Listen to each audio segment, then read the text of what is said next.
bonjour. Je vois du monde jusqu'à très loin. Bonjour tout le monde, je suis un peu ému d'être devant autant de monde pour expliquer des choses qui sont finalement assez personnelles. Ce que je voudrais simplement expliquer, c'est la démarche qui a été la mienne avec Laurent Schwartz comme consultant, en fait, dans l'approche qui était la mienne, dans laquelle je voulais en fait me soigner par moi-même. Je suis un chercheur en physico-chimie. J'ai passé 24 ans à l'Université de Strasbourg comme directeur de laboratoire.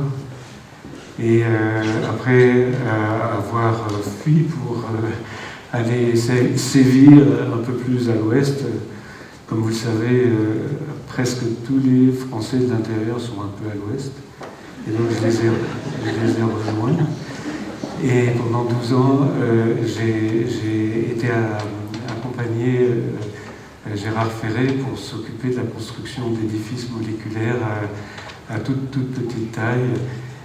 Et en 2016, j'ai pris ma retraite, donc je suis directeur de recherche émérite au CNRS. Et comme j'avais encore envie de faire de la recherche, j'ai pris l'occasion de monter un centre de RAMEN en Belgique qui soit capable de traiter un très grand nombre de problèmes.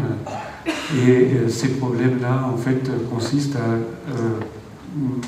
corréler en fait, l'état d'organisation des atomes par rapport aux propriétés des matériaux.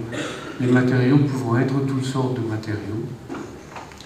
Et ça peut être des comprimés pharmaceutiques qui ont des propriétés, ça peut être du béton qui ont des propriétés, ça peut être du bois, ça peut être des catalyseurs, ça peut être des pneumatiques de véhicules, etc.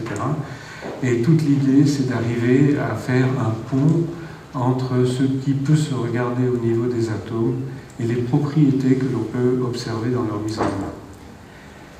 Et en juillet 2016, il m'est arrivé une aventure. Mes 2 premiers jours de vacances en été, le 26 et le 27 juillet 2016, j'ai commencé à avoir des problèmes de paresse, ce que les médecins appellent des paresthésies. Donc j'avais du mal à bouger mes pieds, puis mes genoux, puis mon bassin. Et 3 jours après, j'arrivais plus à marcher et j'ai été hospitalisé. Et l'aventure qui a commencé, elle est résumée par l'image que vous voyez là. C'est de traverser en fait un grand chemin en faisant le funambule sur un fil tendu. C'est ça que je voudrais vous raconter. C'était pour moi la première expérience d'avoir un cancer. J'étais un grand débutant. Et par conséquent, en tant que scientifique, j'avais un certain nombre de préoccupations. Si on doit faire ça, quelque chose de ce type, il faut savoir que quand est-ce qu'on a fait le diagnostic, c'était mes vacances. J'ai eu de la chance, j'ai été opéré tout de suite de la vertèbre où il y avait un nodule qui compressait la moelle épinière. Et ça a été fait donc hors des heures de pointe au mois d'août. Et pendant ce temps-là, le neurochirurgien a décidé ensuite de me mettre en rééducation. Et comme j'avais été opéré près de chez mon frère à Martigues, à Marseille, il m'a envoyé à Aix-en-Provence, ce qui pourrait être bien pire comme lieu de rééducation. C'était vraiment un signe de rêve. Et j'ai pu faire cette expérience dans un grand calme. Donc apparemment, c'était quelque chose qui avait l'air de se présenter bien. Si ce n'est que c'est quand même pas drôle de commencer par être plus capable de marcher et d'apprendre que vous avez un cancer, qui est un cancer de la prostate, mais il n'y a rien à la prostate, il est d'emblée métastatique, il n'y a que des métastases partout. Donc, qu'est-ce que je fais ? La première chose, c'est d'organiser mon essai thérapeutique, puisque c'est la première fois que j'ai un cancer de ce type-là, il faut bien essayer de se soigner.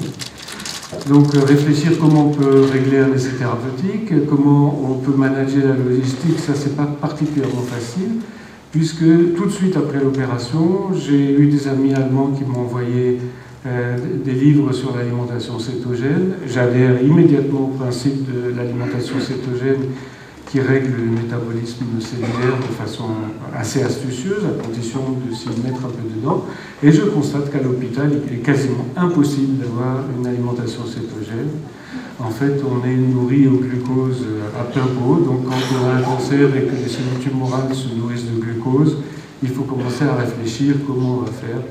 La solution a été relativement facile à trouver. Mon frère était à Martigues, et donc tous les jours, on faisait de l'importation de nourriture en contrebande. Et donc, j'ai essayé de me nourrir, mais en dehors de la nourriture de l'hôpital. Ensuite, il fallait lire, parce que je ne savais rien sur le cancer. Et par conséquent, j'avais la chance d'avoir mon ordinateur, d'avoir l'accès à ma bibliothèque universitaire à distance. Et donc, j'ai pu assurer pendant les semaines qui étaient là la lecture de 30 à 40 articles de scientifiques par jour, de façon à compenser mon ignorance. Et il fallait que je mette les bouchées doubles, triples, donc j'ai fait ça pendant un certain temps. Ensuite, il fallait que je me pose la question, je suis scientifique, je suis spécialiste de mesures, je suis spécialiste de mesures analytiques, et impossible pour moi de regarder un phénomène sans me dire qu'est-ce que je vais mesurer. Et par conséquent, j'ai cherché à savoir qu'est-ce qu'il fallait mesurer. Ensuite, la première chose que j'ai faite, c'était évidemment d'ouvrir un cahier de laboratoire. Donc, j'ai acheté des petits cahiers de 96 pages, comme on fait pour aller à l'école. Et aujourd'hui, je dois être à peu près à 1 millier de pages de cahiers de laboratoire pour noter les observations qui étaient là. Et enfin, il fallait organiser les réunions de travail de groupe. Alors ça, c'est pas très facile quand vous voulez demander à la fois aux médecins, aux kinés, à l'infirmière, etc., ce qu'ils pensent de ceci, de cela, etc. Donc ça a été la partie la plus délicate, pour ne pas dire quasi mission impossible.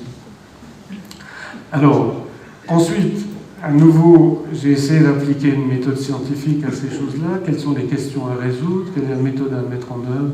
Comment on peut organiser la collecte des données?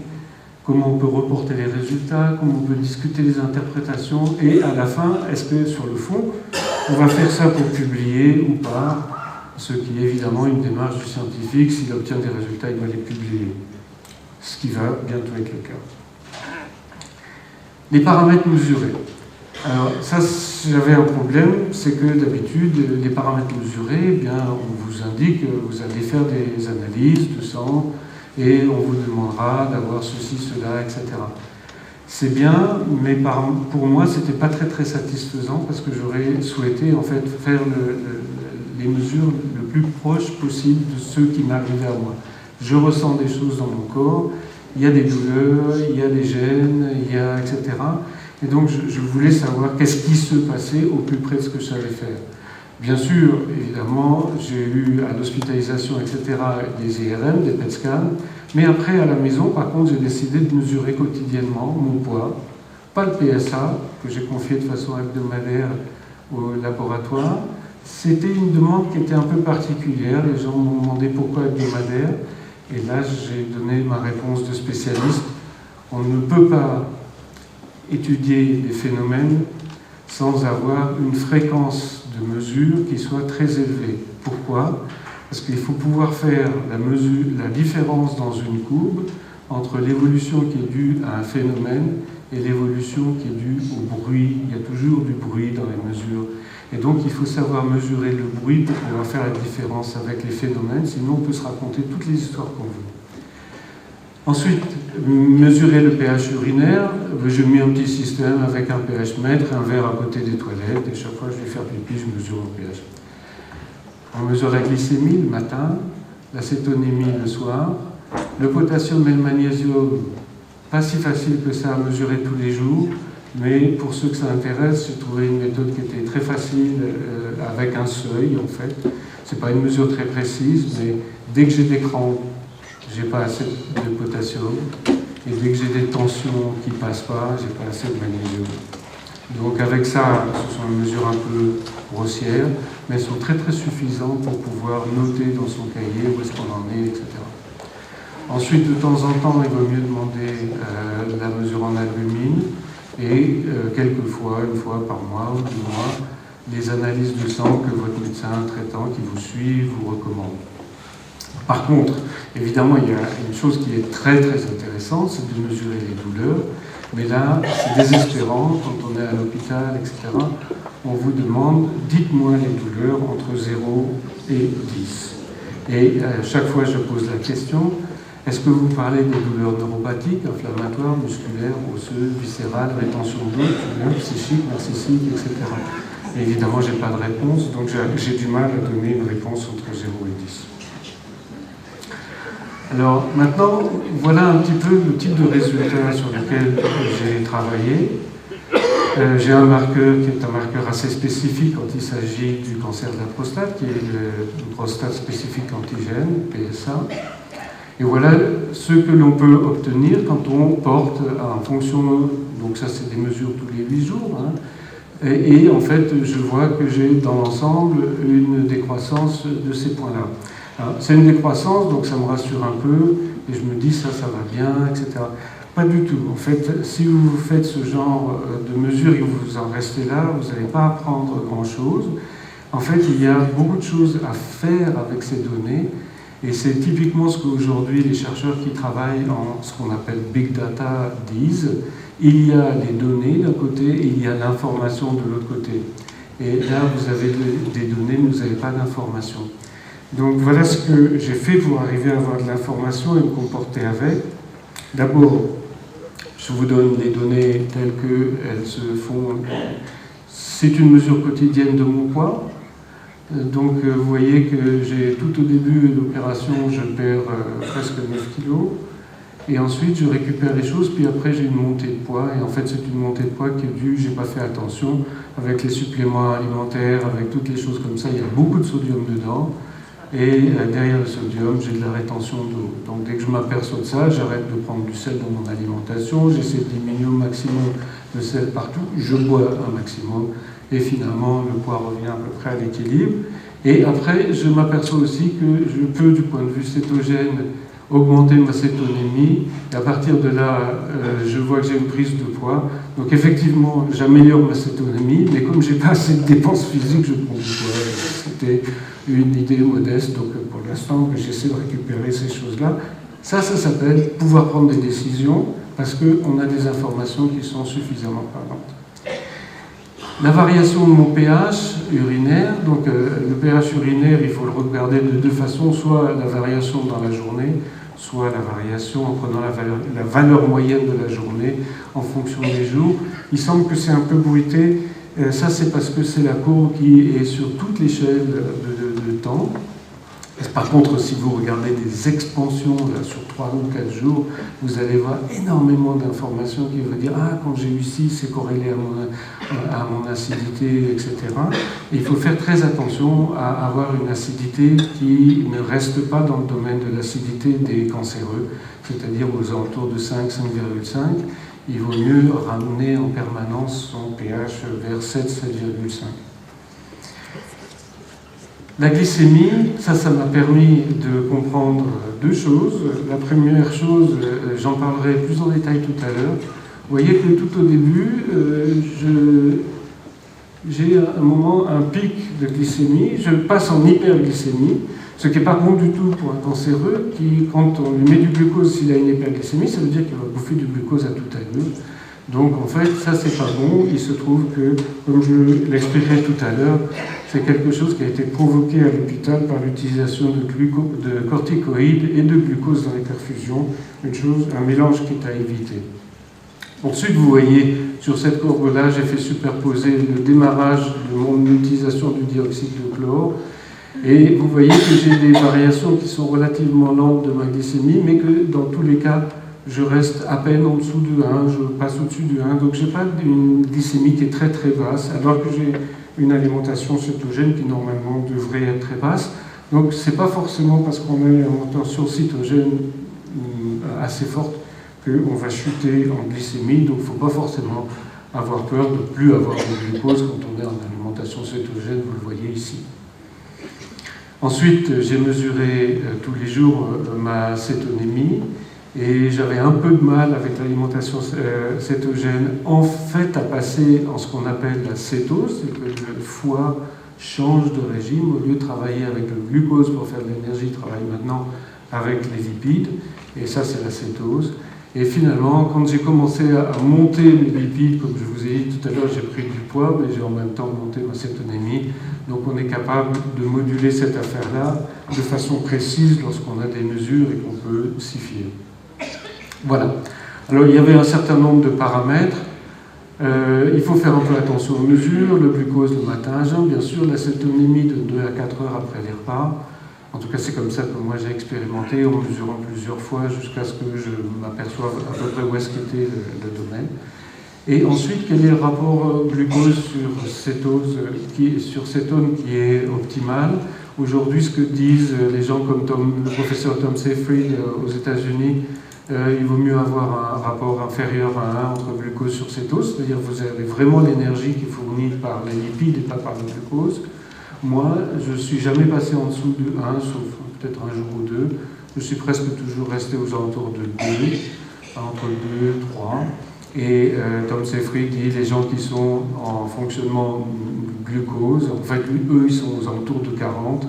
Donc, quand vous êtes à 2, vous n'êtes pas si mal, donc ça doit marcher. Le potassium magnésium, je vous en ai déjà parlé, ça se mesure donc avec des sensations, ça peut se mesurer bien sûr aussi avec les mesures de prise de sang. Et moi, ce que je fais pour corriger mon acidité tissulaire, c'est que chaque fois que je trouve que mon pH urinaire est trop bas, je compense en utilisant du citrate de potassium, ce qui fait que ça me remonte mon pH et en même temps ça fait un apport de potassium, sachant que les cellules tumorales vident, l'activité tumorale vide les cellules de potassium très rapidement, donc vous avez en permanence besoin de rajouter du potassium beaucoup plus que dans l'alimentation standard. Voilà, les deux paramètres, potassium et magnésium, aujourd'hui il faut savoir que c'est très utile pour tout le monde et qu'aujourd'hui on a des données et des informations précises sur l'utilisation du potassium et du magnésium en médecine du sport, parce que c'est comme ça qu'en fin d'épreuve sportive, on remet les gens en état optimal. Voilà, donc maintenant, j'avais quelques problèmes à résoudre. C'était évidemment comment je conduis ma thérapie. Donc il y avait une opération, la myénectomie, c'est une opération, c'est pas moi qui ai pris la décision, ça s'est pris tout seul pour moi. J'ai été hospitalisé en urgence et le neurochirurgien a fait un dégagement de la vertèbre pour enlever le module qui était entre la moelle épinière et la vertèbre. Ensuite, l'hormonothérapie, ça m'a été posé comme question. C'était pas très facile à répondre à une question quand elle est posée, quand vous êtes dans un lit sous morphine, machin, et on vous dit, est-ce que vous voulez une castration physique ou une castration chimique? On hésite. J'ai hésité. Et j'ai dit, bon, on va essayer peut-être par un truc chimique, si jamais c'est réversible. Bon. J'étais pas sûr, mais enfin, j'ai commencé par l'hormonothérapie. Ensuite, il fallait récupérer la motricité, je ne marchais plus, hein, donc j'avais plus l'usage de mes deux jambes. J'ai opté tout de suite pour l'alimentation cétogène. Ensuite, j'ai été pris en observation pour la partie cancer, oncologie. Et là, on m'a proposé de la radiothérapie sur la zone qui avait été opérée, que j'ai accepté. On m'a proposé de la chimiothérapie que j'ai acceptée parce que je n'avais pas d'opinion qui était hostile à la chimiothérapie. J'ai accepté la première injection, où ça s'est très bien passé. Et comme vous l'avez vu tout à l'heure, à la deuxième injection, j'ai eu une hyperglycémie brusque. Et en fait, cette hyperglycémie, il se trouve que j'ai eu la chance de pouvoir l'identifier. Il y avait eu un incident sur la quantité de corticoïdes qui m'ont été donnés. J'ai eu plus que double dose. Et par conséquent, les corticoïdes m'ont fait monter en hyperglycémie, pendant que en observation, on montait une perfusion avec du glucose. Donc les deux combinés, je suis parti avec des douleurs absolument terribles après la deuxième chimiothérapie. Et je vous expliquerai tout à l'heure pourquoi. Non, pas j'ai dit non à cause de ça, mais comme j'étais extrêmement vigilant sur la chimiothérapie, j'ai regardé ces faits-là comme étant des faits importants, je les ai corrélés aux autres mesures, et à ce moment-là, j'ai dit non, je ne crois pas que je vais continuer à prendre cette chimiothérapie. Et la première chose que je vais faire, c'est d'abord, on va se mettre d'accord, on va attendre un certain temps, on va observer sans chimiothérapie supplémentaire et on verra s'il faut, oui ou non, prendre une décision de continuer ou pas, ce qui n'a pas été pris. J'ai démarré tout de suite le traitement métabolique et en même temps que ça, dans cette première période, j'ai fait à la place de la chimiothérapie, j'ai pris tous les mois de l'armoise annuelle pendant 4 mois. Et ensuite, j'ai cessé les traitements de type armoise annuelle pendant à peu près 2 mois et demi, 3 mois. Et j'ai commencé ensuite le dioxyde de chlore, après que Norbert Frischmann se soit exprimé là-dessus. Et j'avais dit à Laurent, je trouve ça absolument fascinant qu'il ait réussi à faire des choses avec le dioxyde de chlore, mais il se trouve que moi je suis chimiste et j'ai un petit problème, c'est que je n'avale rien que je ne comprends pas. Par conséquent, tant que je n'aurais pas compris de quoi il retourne, je n'en prendrais pas du tout. Donc j'ai mis 2 mois et demi, 3 mois à faire la bibliographie, à lire tout ce que je pouvais savoir sur le dioxyde de chlore. Et quand j'ai lu ça, j'ai dit « Ah, la chimie est bonne, je vais le faire ». Donc j'ai repris maintenant, et je reprends ce que je vous ai dit tout à l'heure pour l'analyse du PSA. Voilà mes données. Et j'ai reporté maintenant sur ces données, en fait, les événements qui étaient les événements de prise d'hormonothérapie, d'injection sous-cutanée, qui sont les marqueurs qui sont en rouge. Ensuite, j'ai porté ici la partie qui était la radiothérapie, puis la première injection de chimiothérapie, la deuxième injection de chimiothérapie, le premier traitement métabolique, 1, 2, 3, 4 traitements d'artémisinine et le début du dioxyde de chlore. Et vous voyez que j'ai cette variation. Donc maintenant, avec mon médecin traitant, avec qui j'avais dit, voilà, je veux me traiter par moi-même, mais bien sûr, j'aimerais bien avoir des conseils au jour le jour, parce que je suis un débutant, et comme je suis un débutant, très probablement, je vais faire tous les fautes de débutant. Donc si vous pouviez m'aider à ne pas en faire trop, ça serait bien. Et derrière, j'avais Laurent qui, lui, chaque fois que j'avais des angoisses un peu profondes, métaphysiques, chimiques ou autre chose, je pouvais aller vers lui et dire « est-ce qu'on comprend ça? Est-ce qu'on peut comprendre ça? Est-ce que... etc. » Et on pouvait avoir des discussions longues jusqu'à ce qu'on essaye d'éclairer en fait de quoi il retourne. Maintenant, avec ces événements, en fait, ces séries de points, on les a découpées entre l'opération, j'avais un PSA de 1300, et puis ensuite, ça a baissé, j'étais en rééducation, et au moment où je sors de l'hospitalisation complète pour passer en hospitalisation de jour, juste la nuit en question, j'ai des doutes, j'ai à nouveau des paresthésies, etc. Je demande si je peux passer en urgence à l'hôpital, on m'accueille en urgence à l'hôpital. 2 jours après, donc tout de suite, ils m'ont fait une injection de corticoïdes de façon à dégonfler une inflammation possible des nodules périduraux, si jamais il y en avait à nouveau entre la vertèbre et la moelle épinière. Et en 48 heures, mon PSA multiplié par 2,5.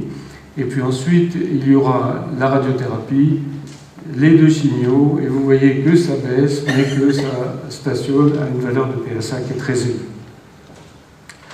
Après cette période-là, j'ai d'autres périodes, et avec les événements que j'ai pu les découper en regardant les événements, et donc en fait, on a pu dire, voilà la première période, puis une deuxième période, une troisième période, etc., séparées par des événements.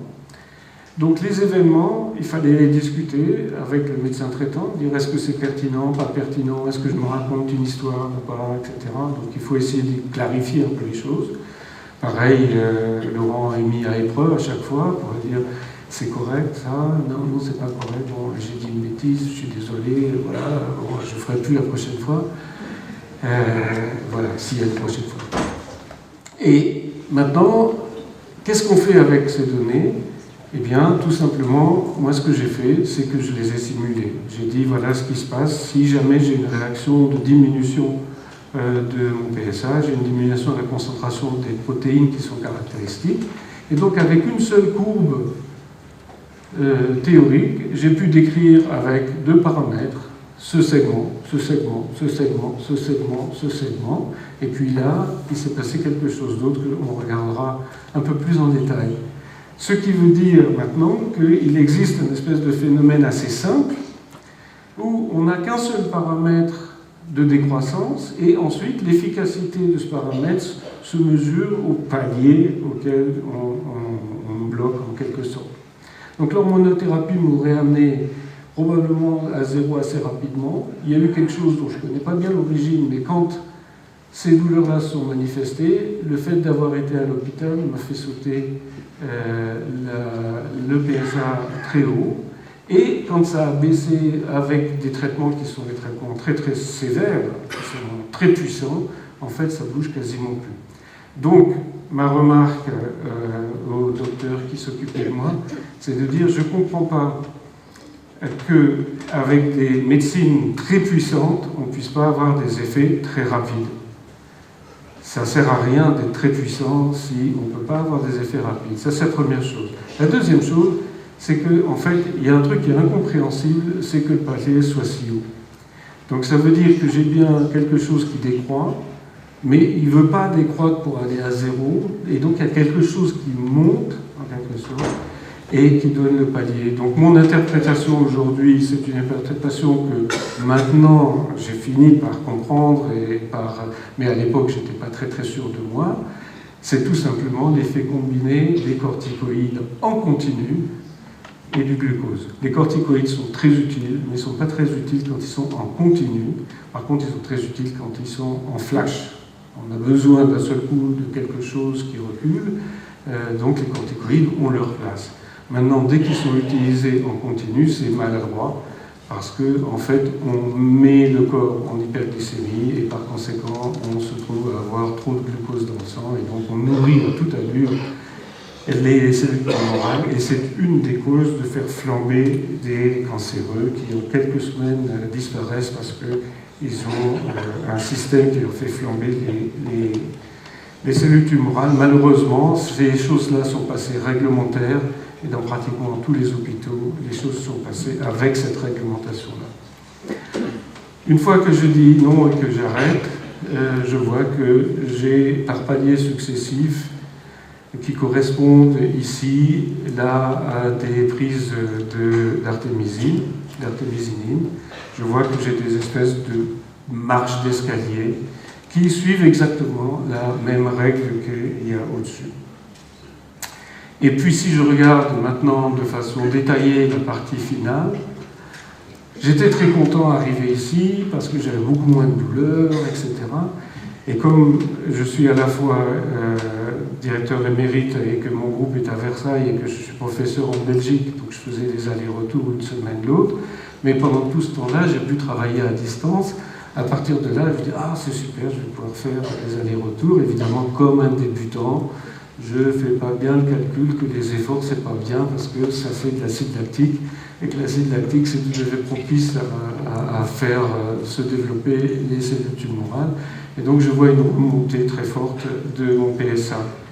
Et c'est à ce moment-là que je décide, après avoir compris à peu près comment le dioxyde de chlore fonctionne, décide de commencer à prendre le dioxyde de chlore.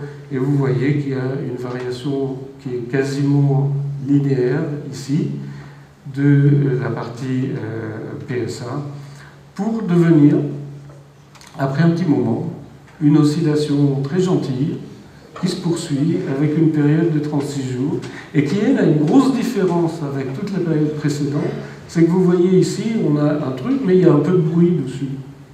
Et bien à partir de là, il n'y a plus jamais de bruit. Donc on a un phénomène dont je ne comprends pas encore l'origine, mais un phénomène très pur dans lequel on n'a pas ce comportement, comme si, dans la première partie, il s'agissait de nécrose, on tue des tissus, ils s'en vont plus ou moins dans le désordre, à peu près dans le bon ordre en termes quantitatifs. Et puis là, il y a un deuxième phénomène qui prend place et qui dit en quelque sorte que entre l'effet du dioxyde de chlore d'un côté et puis l'effet de remontée de l'autre côté, il n'y a pas tout à fait la même constante de temps, et donc ça donne des oscillations. J'aimerais bien connaître l'origine de ça. Donc je vais terminer avec les interprétations qu'on peut donner. Et en fait, les interprétations, je vous en ai déjà parlé. L'hormonothérapie a été très positive. Les corticoïdes et le glucose, il faut s'en méfier. La radiothérapie et l'inflammation, il y a de l'inflammation, donc il faut traiter l'inflammation. Pour ça, il y a des suppléments alimentaires qui sont efficaces. La chimiothérapie, il faut être très vigilant, c'est pas forcément interdit. Moi, je ne suis pas forcément hostile à ça, mais en tout cas, il faut vraiment être extrêmement vigilant. L'alimentation cétogène a été très précieuse.